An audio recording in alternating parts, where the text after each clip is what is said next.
সম্প্রতি পরিস্থিতি নিয়ে কানামাছি, পলাপলি, গোল্লাছুটের রাজনীতি শিরোনামে ২১শে জুলাই বাংলাদেশ প্রতিদিনে সাবেক এমপি গোলাম মাওলা রনির একটি নিবন্ধ প্রকাশিত হয়। এতে বর্তমানে টকশোর জনপ্রিয় আলোচক ও সংবাদপত্রের কলাম লেখক সাবেক এই এমপি তার রাজনীতি থেকে বিদায়ের প্রেক্ষাপট ও দেশের বর্তমান পরিস্থিতি নিয়ে খোলামেলা কথা বলেছেন। জনাব রনির নিবন্ধ থেকে নির্বাচিত অংশটি শুনুন। যখন রাজনীতিতে এলাম তখন প্রাথমিক সফলতা যে কিভাবে এলো তা টেরই পেলাম না, কিন্তু সফলতাকে কাজে লাগানো এবং উত্তরোত্তর শ্রীবৃদ্ধির জন্য যে দম লাগে, কৌশল লাগে এবং চালাকির প্রয়োজন হয় তা আমার রক্তে না থাকার জন্য মান সম্মান থাকতেই আমি সেই ২০১৪ সাল থেকে রাজনীতির খেলোয়াড় না হয়ে দর্শক হওয়ার চেষ্টা চালিয়ে যাচ্ছি। মাঝে অবশ্য দুইবার, অর্থাৎ একবার ঢাকা দক্ষিণ সিটি কর্পোরেশন নির্বাচন এবং ২০১৮ সালের রাতের ভোটের নির্বাচনে অংশ নিয়েছিলাম অনুরোধে ঢেকি গেলার সূত্রের কবলে পড়ে, এবং উভয় ক্ষেত্রে ঐতিহাসিক শিক্ষা পাওয়ার পর আমি আবার দর্শকের সারিতে বসে রাজনীতির শিশুতোষ ক্রীড়া কৌতুক উপভোগ করে যাচ্ছি। ২০০১ সাল থেকে জাতীয় রাজনীতির মাঠে রয়েছি। তার আগে দলীয় রাজনীতি এবং ছাত্র রাজনীতির প্রতিটি পর্বে পদ পদবীর জন্য ছুটিনি, কারণ ওখানে সফল হতে হলে কানামাছি, পলাপলি বা গোল্লাছুট খেলায় সফলতার দৌড়াদৌড়ি করার দম এবং অন্যকে খোঁচা দিয়ে দ্রুত সরে পড়া অথবা চোখ বাঁধা অবস্থায় কাউকে পাকড়াও করার যে দুর্বার শক্তির প্রয়োজন হয় তা আমার ক্ষেত্র বিশেষে ছিল না। আবার ক্ষেত্র বিশেষে আমার প্রতিদ্বন্দ্বীদের অসহায়ত্ব, বিজয়ী হওয়ার লোভ এবং প্রতিযোগিতা করার অযোগ্যতা দেখে করুণা হয়েছে। ফলে অনেক ক্ষেত্রে অনেককে বিজয়ী করে স্বেচ্ছায় পরাজয়ের মালা গলায় ধারণ করে দর্শক সারিতে বসে মনের আনন্দে তালি বাজিয়েছি। আবার ক্ষেত্র বিশেষে আমার প্রতিদ্বন্দ্বীদের অসহায়ত্ব, বিজয়ী হওয়ার লোভ এবং প্রতিযোগিতা করার অযোগ্যতা দেখে করুণা হয়েছে। ফলে অনেক ক্ষেত্রে অনেককে বিজয়ী করে স্বেচ্ছায় পরাজয়ের মালা গলায় ধারণ করে দর্শক সারিতে বসে মনের আনন্দে তালি বাজিয়েছি।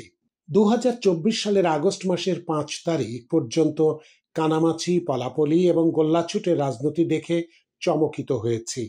তিনটি কানামাছির নির্বাচন, পলাপলির ভোটের ফল এবং ২ নম্বরই ক্ষমতার গোল্লাছুটের দাপাদাপি, দমনপীড়ন এবং দম্ভ দেখে হতভম্ব হয়েছি।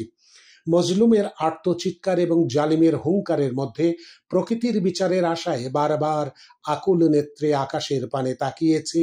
ধর্মালয়, দেবালয়, তীর্থস্থানের প্রতি বিশ্বাস ও আস্থা বাড়িয়েছি। রাজনীতির ইতিহাস পাঠ করেছি এবং ছলচাতুরি, লোক ঠকানো, মুনাফিকি অথবা প্রতারণার রাজনীতির হাজার বছরের নির্মম পরিণতি জেনেছি এবং পরম আশায় বুক বেঁধে প্রহর গুনেছি একটি সুন্দর সকালের জন্য। ফলে ২০২৪ সালের আগস্ট মাসের ৫ তারিখের দুপুরবেলার ঘটনা দেখে যে উল্লাস অনুভব করেছি তা আমার জীবনে অতীতে কখনো ঘটেনি।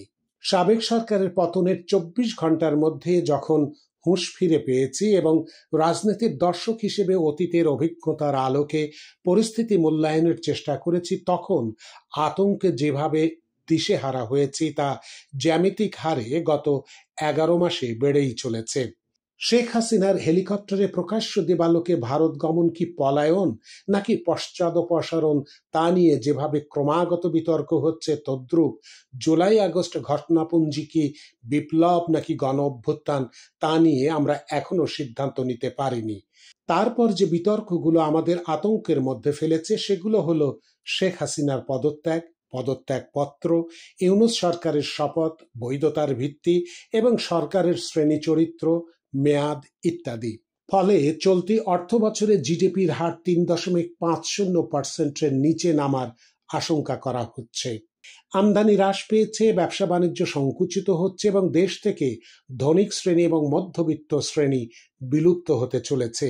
রাস্তাঘাটে চুরি, ডাকাতি, ছিনতাই ভয়াবহ আকার ধারণ করেছে। গত বছর জুলাই আগস্টে লুট হওয়া অনেক আগ্নেয়াস্ত্র উদ্ধার করা যায়নি। ফলে মহল বিশেষ থেকে যখন যুদ্ধের হুমকি আসছে তখন মানুষের প্রাণ ওষ্ঠাগত হওয়ার উপক্রম হচ্ছে। সমাজ ও রাষ্ট্রে হর রোজ এমন শব্দ হচ্ছে যা শ্রবণ করার চেয়ে বিষপানকে নিরাপদ মনে হচ্ছে। জনপদে এমন সব প্রাণীর পদচারণা এবং এমন সব প্রাণীর চেহারা সুরত দেখতে হচ্ছে যা মানুষের ধৈর্যের বাঁধ ভেঙে দিচ্ছে।